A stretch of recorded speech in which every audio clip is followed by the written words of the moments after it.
जब चुनाव आयोग ने बुलाया पार्टियों को तो कोई तो गया नहीं वहाँ पे। अरे भाई साहब दिखाओ ना, किस पे दिखाया, कहाँ दिखाया? अरे तो दिखाओ ना, वीडियो तो होगी, न्यूज तो होगा। अरे हम तो देख के बैठे हुए हैं। अरे हम तो भाई ने कहा कि चुनाव आयोग ने बुलाया, कोई जो विपक्ष के नेता है कोई भी गया नहीं। मैं इनसे ये कहना चाहता हूँ, राघव चड्ढा जी विपक्ष के नेता है कि नहीं है? वो जाने के लिए अर्जी लगाया, चुनाव आयोग ने मना कर दिया।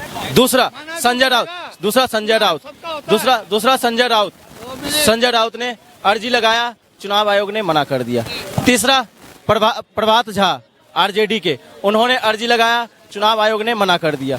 ये तमाम लोग जब अर्जी लगा रहे हैं कि मैं ईवीएम हैक करके दिखा रहा हूं, तो चुनाव आयोग मना कर देती है। और अभी जो पिछले 5 दिन पहले जो हुआ है, तमाम सुप्रीम कोर्ट के वकील गए चुनाव आयोग के गेट पे कि हम हैक करके दिखा रहे हैं, तो वहां भी चुनाव आयोग ने मना कर दिया। आप ये तो फिर चुनाव आयोग डर क्यों रही है? अगर आप कह रहे, और दूसरी बात, भारतीय जनता पार्टी और तमाम जो मीडिया है वो चलाने का क्या एजेंडा चलाती है कि चुनाव आयोग बुलाता है, विपक्ष का नेता कोई जाता ही नहीं है। अरे भाई, जब चुनाव आयोग बुलाता है, जब विपक्ष नेता जाने को तैयार होता है तो आते ही नहीं है। और आपने एक तो सबसे पहले वो आयोग जो सबसे बड़ा आयोग है भाई, वो फ्री हर टाइम नहीं रहता। जिस टाइम पे इलेक्शन होता है, सबसे पहले जो ये इंडिया गठबंधन बन रहा है, जब इन्हें लग रहा है कि ईवीएम हैक हो रहा है, तो इन्हें चुनाव में ही नहीं जाना चाहिए, इन्हें बायकॉट करना चाहिए। केंद्र का चुनाव का उसी टाइम 2024 का इलेक्शन आ रहा है, इन्हें गठबंधन करने की क्या जरूरत पड़ रही है कि जब हैक हो रहा है तो इन्हें हैक से ही रोक देना चाहिए, हट जाना चाहिए, इलेक्शन ही नहीं होगा। केंद्र इससे बड़ा आवाज कोई नहीं हो सकता कि विपक्षी पार्टी चुनाव ना लड़े। उस टाइम सारी आवाजें सुनी जाएगी और उस टाइम करी जाएगी। चुनाव इतना ही कराना है, जब इनको लग रहा है हैक हो रहा है, उस टाइम आवाज उठाओ ना।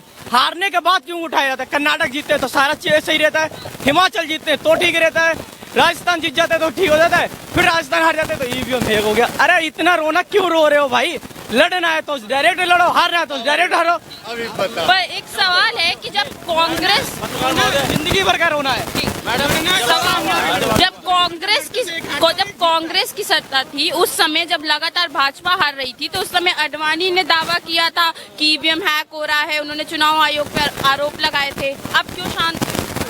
तो वही तो कह रहा हूँ कि करे ना, करे, बायकॉट कर दे पूरी दोनों। क्या बीजेपी करे या ये करे, कर दो ना पूरी। अब क्यों शांत है? अब क्यों नहीं बैलेट?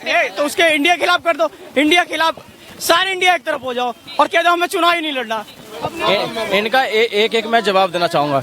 इन्होंने कहा कि विपक्ष को चुनाव में जाना ही नहीं चाहिए। ये भारतीय जनता पार्टी का बोल ही तो बोल रहे हैं। भारतीय जनता पार्टी तो चाह ही रही है लोकतंत्र और संविधान को खत्म करके देश के अंदर चुनाव हो ही ना, देश के अंदर जो अभिव्यक्ति की आजादी है उसका हनन हो और अभिव्यक्ति की आजादी का बोलबाला हो ही ना। ये उन्हीं का तो बोले। और दूसरी बात, इन्होंने कहा कि इन्होंने कहा हैक करने की बात कही इन्होंने। मैं कहता हूँ 2013 से लेकर 2015 तक, 14 तक, 2009 से लेकर 13 तक इन्होंने क्या एजेंडा चलाया, पूरे देश में क्या माहौल चलाया? ईवीएम बंद करो वरना हम चुनाव बाइकआउट करेंगे, ईवीएम बंद करो वरना हम चुनाव बाइकआउट करेंगे, और अंत में जाके उसी चुनाव में चले गए। अब दूसरी बात इन्होंने कहा, दूसरी बात ये कहना चाहता हूँ, इन्होंने कहा हैक नहीं होता।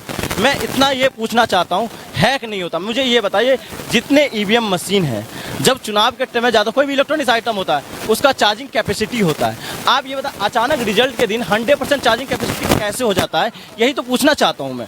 और चौथी बात, इन्होंने कहा कि ये तमाम जो ईवीएम जो है, ईवीएम के ऊपर लेकर निकल गए यहाँ से, निकल गए कि सुनिए, निकल गए यहाँ से वो तमाम लोग जो भारतीय जनता पार्टी में आज शामिल है। और ये कर्नाटक को लेकर कहा इन्होंने, हिमाचल को लेकर कहा इन्होंने, राजस्थान को लेकर। भारतीय जनता पार्टी का तो यही खेल रहा है, लोगों की भावनाओं के साथ कैसे खिलवाड़ किया जाए।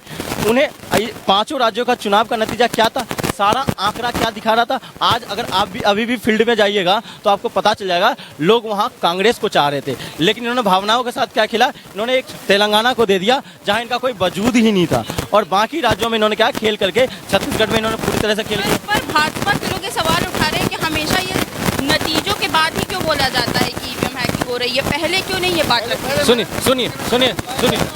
सुनिए, सुप्रीम कोर्ट के वकील किसी पार्टी से ताल्लुकात रखते हैं क्या? मैं इतना पूछ रहा हूं मैं आपसे। सुप्रीम कोर्ट के तमाम वकील जो है, उन्होंने दावा किया क्या कि जो ईवीएम मशीन है वो हैक हो जाती है और वो पूरा देश, पूरी दुनिया ईवीएम से चुनाव नहीं करा रही है, बैलेट पेपर से चुनाव कर। चलो मैं कह रहा हूँ ईवीएम से चुनाव हो रहा है, मैं आपकी बात मान लिया मैंने ईवीएम। मैं कह रहा हूँ ऐसी क्या दिक्कत है भारतीय जनता पार्टी को जो बैलेट पेपर निकलता है 5 सेकंड और 6 सेकंड के लिए निकलता है, और ये अव्यक्ति जो हमें मौलिक अधिकार है कि हमने किसको अधिकार वोट दिया है उसको जानना हमारा मौलिक अधिकार है। तो उस बैलेट पेपर जो बैलेट पेपर निकलता है उस बैलेट पेपर को उस आदमी को दे दो और वो आदमी अपने पास रखो और एक अपने पास रख लो।